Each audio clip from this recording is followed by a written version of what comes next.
All the way back in fall of 2013, LEGO released the Lego Technic Mk, which was an upgrade in just about every aspect from the Mark I that was released back in 2010.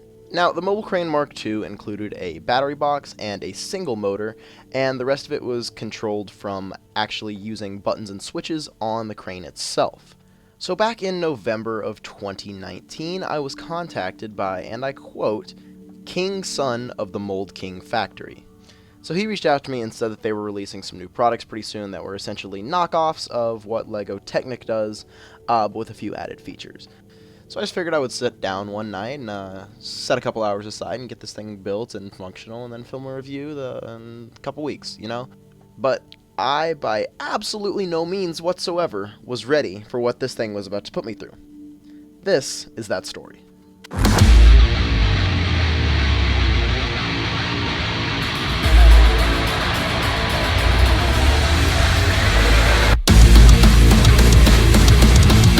So I'm sure, as you know, shipping from China does take a little bit. I think they got here in about 2 to 3 weeks, I would say. But long story short, I had a good amount of time to do a little bit of research and figure out exactly what the Mould King Factory was all about. Now, by no means am I a Lego Technic fan. I've always been a fan of just the general system builds, typically, you know, the buildings and the scenes. I've mentioned this in my videos before, so I figured this would be a good introduction to Lego Technic. So basically, Mould King Factory, they said they've been around for about 20 years, mainly focusing in the manufacturing of drones, but now they're focusing a lot more on block products, mainly, like I said, these knockoffs of Lego Technic products, with an emphasis on power functions. But from looking around their store a little bit, I did notice that not everything is a complete total knockoff, so I think it is worth mentioning that they do have gems such as the Mould King 13041 Walking Brick Pentagram Blockman, as well as the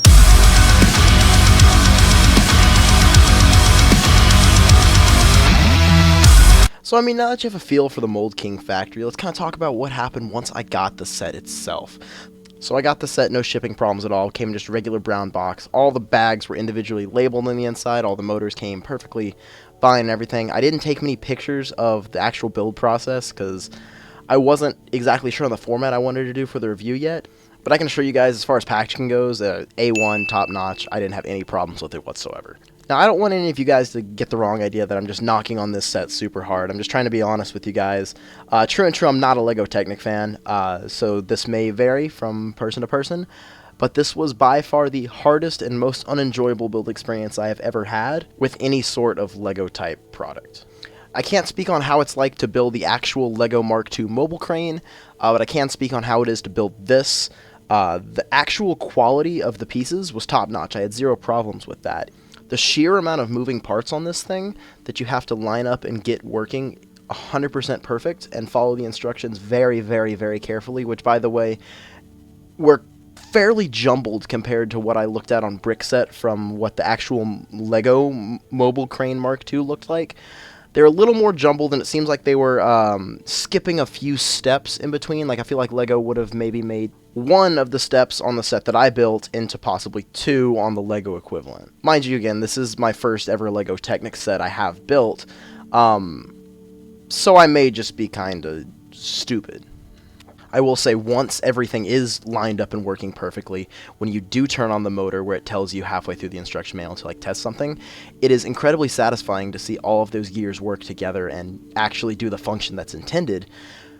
But on the caveat to that, it's incredibly, incredibly frustrating to troubleshoot and try to figure out where the gears aren't lining up or where you might have misplaced one pin to kind of make everything work the way it exactly wants to in the instruction manual, and it definitely led to hours and hours and hours of me actually undoing the work I had just done in frustration and actually fixing a very minor mistake, because as this Technic stuff goes, like, there's 900 billion pins holding it all together, so fixing one little mistake way back in the instruction manual isn't as simple as it is with a system set where you just pull a couple bricks off.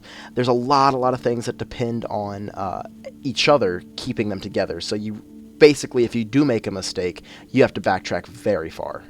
But in the end, I got this set at the 1st of December and finished it just before the new year.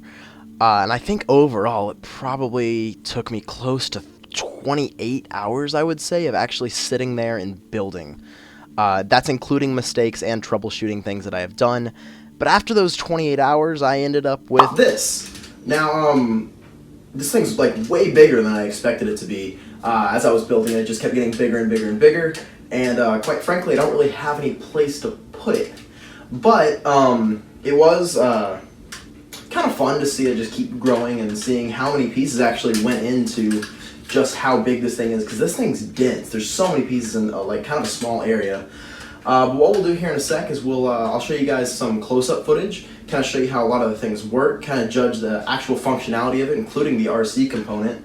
Then after that, we'll hop back and I'll show you guys kind of my final verdict on what I think of this. So here we are in some close-up footage. I would turn on the controller here. It syncs with Bluetooth to the battery boxes. I'm turning on the first one, which will control the steering wheels and then the legs that come out.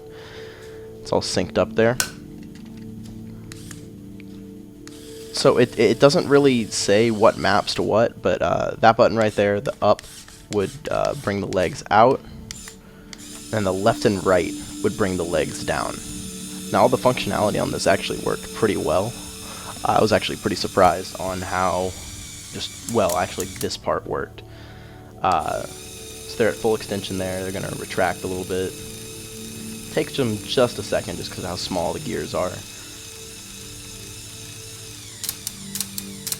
Yeah, and on the way back in, see, I don't know what buttons correlate to what there. On the way back in, they can gum up a little bit, like, see that right there. But overall, that function works pretty well. So we're going to be remote controlling it. This is my favorite part of the actual crane itself. You notice up sends it backwards, down sends it forwards, which I don't think there's really a way to fix that. Left sends it right, and right sends it left. So I was having a lot of trouble kind of figuring this out, but it's doable. That is fixable within the app-controlled portion of it, but we'll talk about that later and some of the problems I had with that. But overall, this is really fun. You see, I'm absolutely lost on what buttons go to what, but I had this going around my whole house. It was pretty fun just to remote control around, and it definitely gets going. So now I'm going to show you some of the crane functionality. The best way I saw this to work was right now it's synced to that front box that I showed you in the last clip.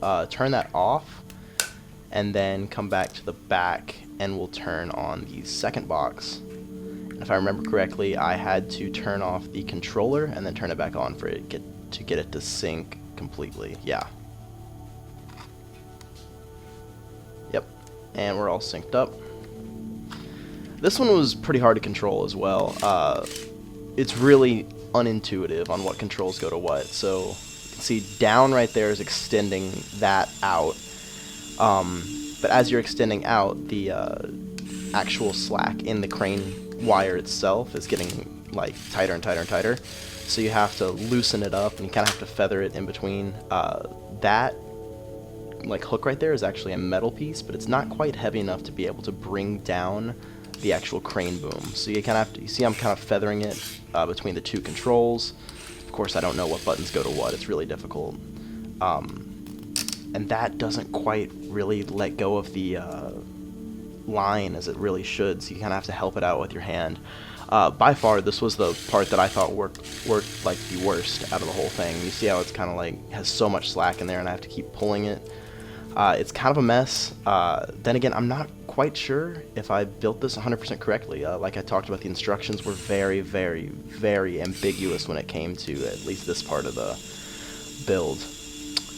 Keep it extending out right there. You can see you're losing more and more slack in that line right there, but it definitely extends out. It telescopes out pretty well. That was by far, like I said, the most difficult part of this thing to build. I probably spent an hour alone trying to get that to work. Now you can see the pistons right here that push the crane up make this absolutely disgusting noise. But they work. So that is the max height it'll extend to. Yeah, this thing's pretty big. Those little black Lego pieces on the back of the crane right there are actually weighted, and they are keeping the crane kind of stable. Otherwise this thing would fall forward, considering how unbalanced it is with the weight. There I am, messing up the line again, bringing it down. But yeah, it definitely has its little quirks, but it does technically function the way it should, other than the crane wire, like the line moving up and down. That's just my biggest issue with it all. So I mean, as far as missing pieces go, I don't think I was missing really anything super substantial except for like an entire wheel. I had the tire, but I didn't have the rim. But I mean, I wasn't really too upset about it because it didn't remove any actual functionality from the set. Then I think I was missing like one Technic pin, but I had that in my own Lego stash. So like I mentioned earlier, there was an app-controlled portion of this set. You download the King Mould app on your phone. My biggest problem, I think, was that the entire instructions of the whole app was in what I presume is Chinese. So I was trying to fiddle with this thing, but I just couldn't quite get it working. It connected perfectly fine, but I think the biggest issue is that when you have both battery boxes on, it controls two functions at the same time. So you see the crane turning up there and the wheels turning at the same time. And sadly, after fiddling with it for a while, I couldn't quite figure out a way, sadly, to get the phone functionality of the app to work the way it's supposed to. So kind of wrote it up as a bust for this. So there you have it. That's pretty much the review of the Mould King Factory Lego Technic Mk crane. I had a decent time building it. Like I said, it was definitely challenging and very frustrating to build, but overall, like you saw, the RC functionality of it worked pretty well, despite the app-controlled thing not really working that well. But it's definitely like playable with. I think younger people will enjoy it if they can get it together. I think this definitely solidified that I'm not that into Lego Technic, but I had a good time doing this. I want to thank the Mould King Factory for sending this out to me. I would most definitely do another review of the similar sort. Maybe something a little more brick-based next time, but we'll see. I think my final score for this set, like out of 10, I'd probably give it like a 7 out of 10. That's I would say it's a passing score. It's nothing that blew me away as far as build goes. Like I said, this was my first foray into Lego Technic, so naturally it gets a little bit of a lower score in my book because of how frustrating it was for me to build. But like I said, that might not be the case for everyone.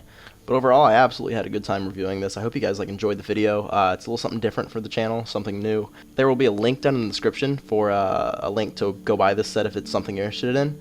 But other than that, leave a like if you liked it, and I will see you guys in the next video.